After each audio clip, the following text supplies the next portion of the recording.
Vamos lá. Doutor Valese, o negócio é o seguinte. Azia. Você tá bem, querido? Tudo bem. Doutor, já teve azia alguma vez na vida ou não? Azia é um sintoma muito frequente na população. Então, independente de ser uma doença ou não, é muito frequente as pessoas ocasionalmente apresentarem azia. Então, eu já tive certamente, né? E teve por quê? Quando você exagera na comida, come alguma coisa. Geralmente está relacionado com algum tipo ou exagero alimentar. Porque isso que o doutor falou é muito interessante, que tem muita gente que associa com alimentação, né? Eu não posso comer isso que me dá azia. Ou então comi demais, me deu azia. Uma comida muito temperada me dá azia. Tem relação direta com a alimentação? Tem, mas primeiro nós precisamos traduzir o que é exatamente a azia. O que é? A azia é um sintoma que o leigo popularmente chama de, acha que a azia é toda boca amarga, queimação assim atrás do peito. Do ponto de vista médico, a azia é a boca amarga que traduz, na maioria das vezes, um refluxo de ácido entre o estômago e o esôfago. Que normalmente isso não acontece, já que o ácido tem que ficar no estômago, mas às vezes ele, por condições anormais ou por condições que nós podemos conversar depois, exageros alimentares, algum tipo de alimento, esse ácido pode subir por esôfago, chegando eventualmente até a boca e dando essa sensação ruim de boca amarga que é a azia. Então eu posso afirmar que o refluxo é uma azia também. A azia traduz o refluxo. Entendi. A alimentação, pimenta, por exemplo, a gente vai falar de pimenta já, tem vários benefícios de pimenta, mas tem gente que come a pimenta, fica lá com aquela queimação, aquela azia toda. Como você vai destacar depois no programa, a pimenta tem vários benefícios, mas ela também tem uma enzima chamada capsaicina, que essa enzima é aquela responsável, é responsável por aquela sensação de ardência que nós temos quando ingerimos pimenta. Só que essa sensação de ardência, ela ocorre somente na boca, porque nós não temos, a partir da boca, do esôfago para baixo, nós não temos mais receptores que identifiquem essa substância. Mas igualmente está queimando, como queimou na boca, está queimando também no restante do tubo digestivo. Portanto, a pimenta, ela é um fator prejudicial, um fator causador de azia. Então é bom evitar quem tem. Sim, quem tem o sintoma, coma com moderação. Não, né? É melhor evitar. Certo, doutor. Sim. O refluxo, tem gente que chega até vomitar de tão forte que é. Tem alguma associação com parentesco? Se o pai tem, o filho vai ter? É hereditário? Você lembrou bem, porque existem mecanismos que naturalmente evitam o refluxo em nosso organismo, mecanismos anatômicos.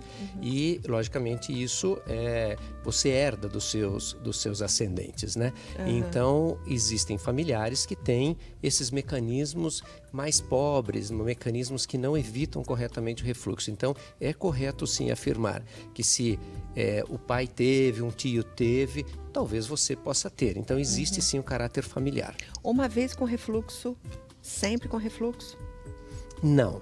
Uma vez com refluxo, com grande chance de apresentar esse refluxo ao longo da vida. Vai depender de outras circunstâncias. Por exemplo, eu vi que você vai aí fazer dois homens emagrecerem. Isso. O refluxo está diretamente relacionado ao aumento da pressão abdominal. Portanto, pessoas obesas têm uma pressão abdominal maior e estão mais sujeitos a refluxo.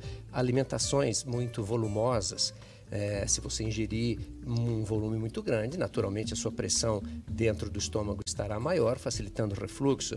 Determinados alimentos, como por exemplo os alimentos gasosos, então se você ingere muita água com gás, refrigerante ou cerveja, a sua pressão abdominal aumenta dentro do estômago, tudo favorecendo o refluxo.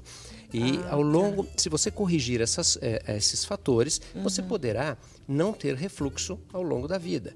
Ou, eventualmente, depende também de algum fator emocional que aumente a acidez, de algum medicamento que você ingira ao longo da sua vida. Então, existe uma série de fatores que podem melhorar ou agravar o refluxo. A Dione ligou, um beijo para você. Dione perguntou se cirurgia para refluxo existe, se funciona. Existe, ela tem uma efetividade de mais de 90%, mas igualmente ela é aplicável numa minoria dos casos. A maioria dos casos é tratado, mais de 90% dos pacientes são tratados com medidas que nós chamamos clínicas.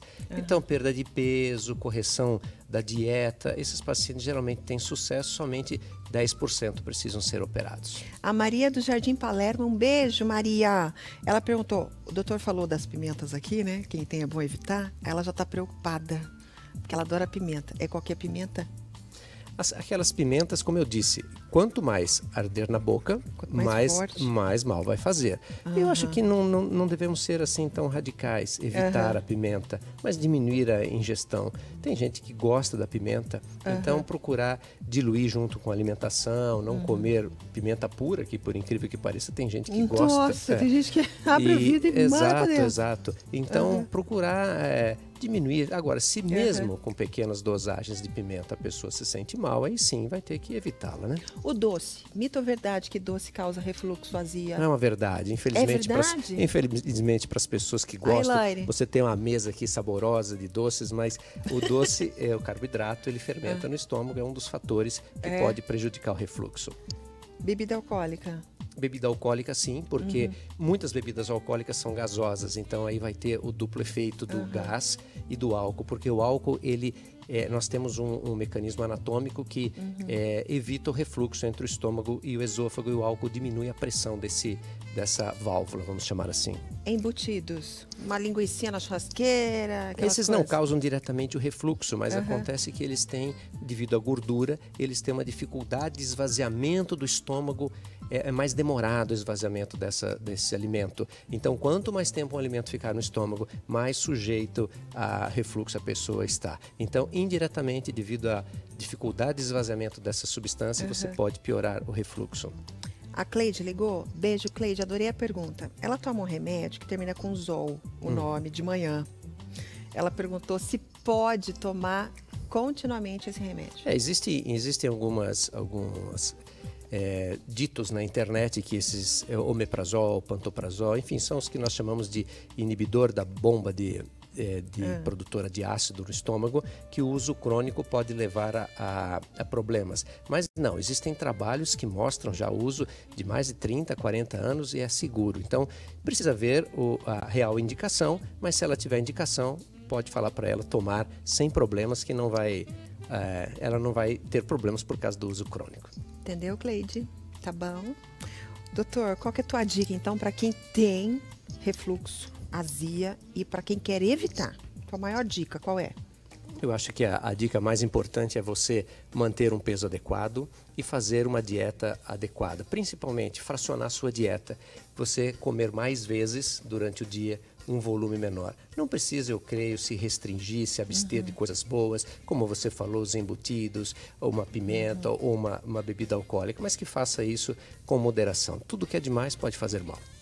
Tá, moderação é sempre a palavra-chave, gente.